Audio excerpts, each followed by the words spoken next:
Since I started walking on the spiritual path, for experiencing and understanding deeper levels of consciousness and other ways of living, my main question was always, what takes me away from being now? Why do I think so much? And I discussed this endlessly with tons of people, and I read a lot, and I came up with many ideas, but the main reasons why I'm not present in the now are not that easy to grasp, and I came down to two things, which are worrying and making projections. Worrying about the past, worrying about the future, prolonging the past, anticipating the future, projecting my inner struggles on things of the outer world, or blaming the outside, while trying not to look inside myself. Throughout most of my life, that is my reality. And only on some quite rare occasions, I experienced moments of bliss where I was really immersed in a true, deep feeling that the moment I was living was really worth living, simply for what it is, and nothing more. I called those moments moments de pleine conscience. In French, it's moments of full consciousness. And I should have gotten a clue from that name, since it basically means that the rest of the time I'm not fully conscious. Essentially, moments of full consciousness were the only times I was actually present inside myself and in a true feeling of harmony and alignment with the universe. It happened while eating a snack at the top of a mountain, or while lying on the lush green grass of a flower-laden field on a sunny summer afternoon in the Alps. Just allowing myself to be in the moment exactly for what it is. About 2 years ago, I remember having a moment of full consciousness in Japan, and just after having that moment, I wrote a short text which I couldn't really understand yet at the time, but it's getting more and more clear to me. So here it is. Suddenly, eyes wide open in a desert, in a car, maybe it's a forest or a caravan. Swishing past fabulous views, I try to see the end of the road that doesn't seem to have an end. I don't know where I am in this dream. I don't know when I am. When precisely this will happen, I will have attained it. When it will finally occur in my woken life, it'll put an end to a quest for absolute freedom. The form of absolute freedom that one believes is infinite in time and space as soon as one gets there. Since that was the main goal of my life, I attained that feeling surprisingly fast. I went on dozens of marvelous road trips throughout the world, and I lived that feeling dozens of times. I was there.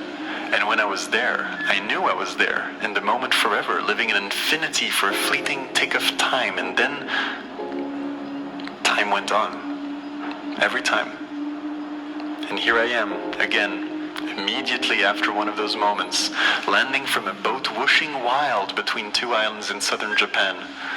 Landing emotionally, physically, and spiritually from a breath of everything. I was there. And here I am. Asking how? How does one build on that? What do you do when you are driving on the road that seems to have no end? When you get off that celestial energy? How do you keep living when you attained it? When you attain a state of enlightenment, when you understand what is underlying in everything you will ever experience as a human being, how do you build on that? Well, you keep on going.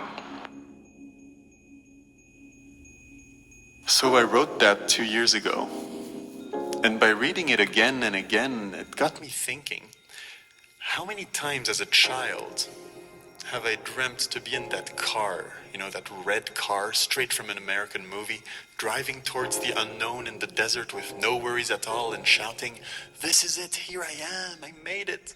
Life can finally be." It's the happy end, the feeling of being allowed to stop all questions, the cessation sensation, floating, soaring.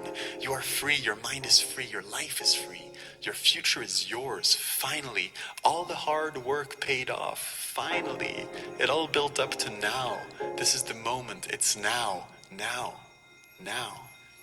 Well, if you think that preparing and going on that road trip will be enough, you're in for a bumpy ride because you're not in a movie. If you're trying to pursue the same feeling of freedom than the characters in a movie, well, it won't work since you jumped into that moment with a flawed intention. You were cheating. So as a response, you will get the opposite of cheating. You will be faced with the truth, that there is no happy end, there are only moments of seeking. That's why it's in a movie. It's a dream. It's not life. And if you seek happiness in the outside world, you can be sure that you'll keep being disappointed. All you will find in the outer world are artifacts of what you did not find inside yourself, what you didn't address in your life. So that road trip will likely turn into a nightmarish realization that you simply do not know how to be here, now, with yourself. If you start driving that car with the wrong intentions, you can be sure that that little voice inside your head will come around and say, hey, yeah, right, yeah, hey. What do you mean by I made it? You made what? Where are you? What is this? What's going on next? You know you'll run out of petrol soon, right? When does your visa run out? How much money do you have left? Shouldn't you get to work soon? Wouldn't it be better to keep this energy for later? Okay, cool, you just lived the happy end scene from a movie, but life is going on, you know? You're in a body with a mind, and you're bound by time and space, my friend. That's true. Characters in a movie are not bound by time and space. They are finite personas. They are ideas. They have an extent to which they can make you dream, and then they stop being. So imitating them is a dangerous game. Because in an embodied life, bound by time and space, to attain that happy end scene does not bring you anything except for momentary pleasure. Pleasure. Pleasure, not happiness. Pleasure. It should be called a pleasurable or an enjoyable end, not a happy end, because the choice of that word, happy, for happy end, it shows exactly around what our conception of happiness has been crafted. Falsely, we fabricated our idea of happiness around that red car swishing off into this American desert at sunset. That is not happiness, that is a pleasure, it is contentment. As an example, when you ask someone, what makes you happy? Some people would answer, well, I like eating cookies, or I like buying shoes. But no, it doesn't make them happy, it gives them pleasure, immediate pleasure.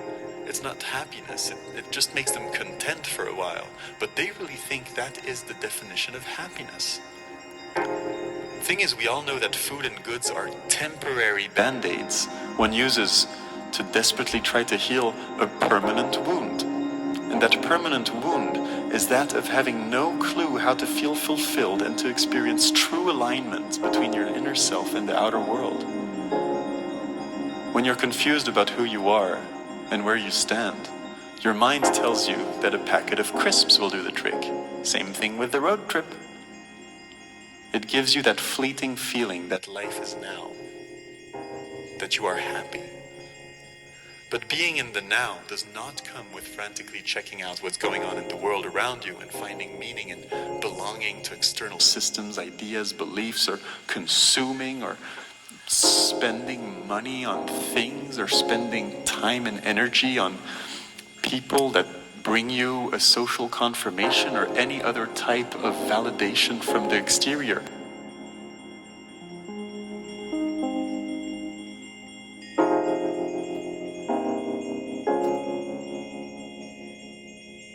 To feel free and present, and getting the feeling that you are living now, instead of lingering on past and future, it comes with looking inside yourself. It comes with realizing that the big cosmic game that you're playing is actually nothing more than a big cosmic game of which you are setting the rules.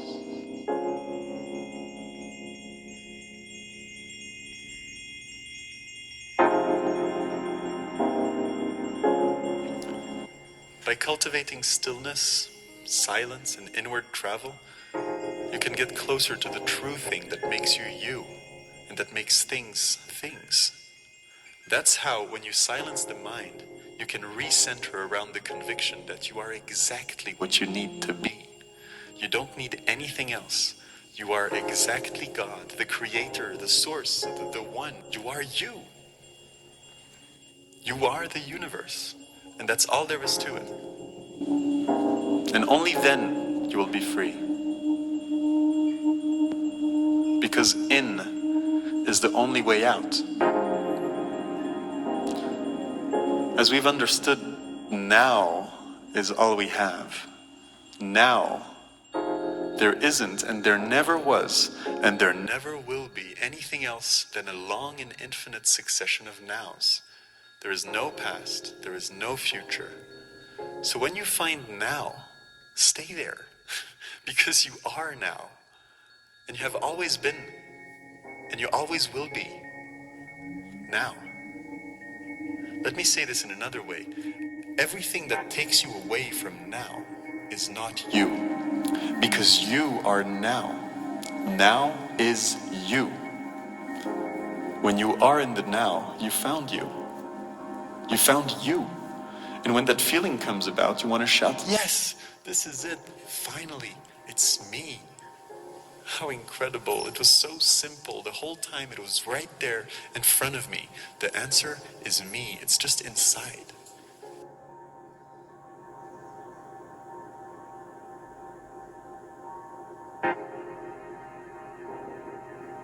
The thing is, when that comes up, when you have that feeling, you might look surprised.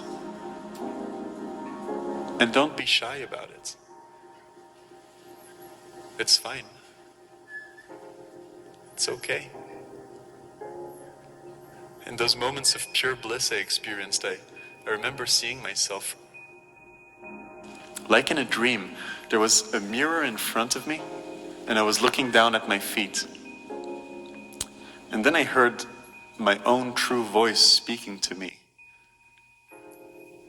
And it said, just look up. It was me the whole time. And then I slowly lift my eyes from the floor, looking myself in the eyes through that mirror. And I melt down into tears. Look up. It was me the whole time. It's just you. Now. That's you.